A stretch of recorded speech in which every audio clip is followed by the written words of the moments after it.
hii kutaongeza tija sana, kwa sababu ndege nyuki hii inaweza kufanya kazi ya kuwaswaga tembo mchana na usiku, na tulikuwa tunatamani sana tungeipata ili tuweze kuitumia katika shughuli zetu.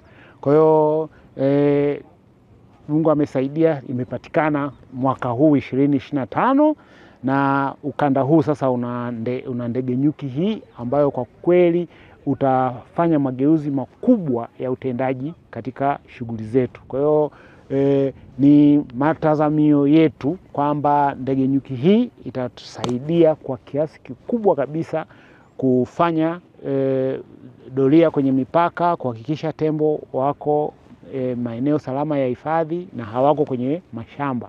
Kwa hiyo tunashukuru kwa upatikanaji wa kifaa hiki, na tutakitunza na kukitumia kwa ufanisi. Tumeweza kupata katika ukanda huu, katika kijiji cha Kisaki, kuweza kupata ndege nyuki hii moja, na huu ni mwendelezo wa serikali yetu ya kuwajali wananchi, ya kutekeleza ahadi kwa vitendo, na leo hii tumeshuhudia kwamba kijiji leo cha Kisaki na chenyewe kimeweza kupata kitaenda kutatua tatizo lao la changamoto kubwa ya wanyama wakali na waharibifu. Kwa mwendelezo huu, mazao na wananchi wa Kisaki wana uhakika wa kuvuna mazao yao, kulima na kuvuna mazao yao mwanzo hadi mwisho. Kwanza nipende kutoa pongezi kwa Mheshimiwa Rais wa Jamhuri ya Muungano wa Tanzania, Samia Suluhu Hassan, kupitia shirika la TANAPA kwa kutuwezesha kupata ndege nyuki ambaye leo imefika kwenye kata yangu.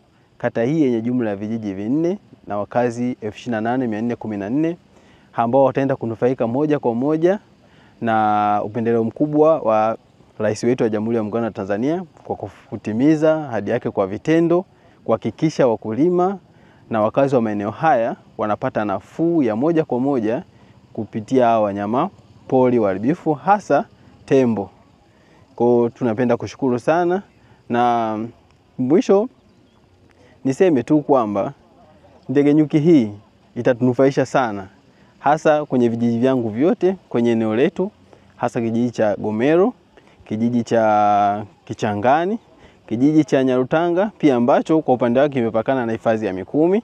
Kwa wote hao ni waathirika wakubwa wa wanyamapori na waharibifu. Itatusaidia kwa kiasi kubwa kwa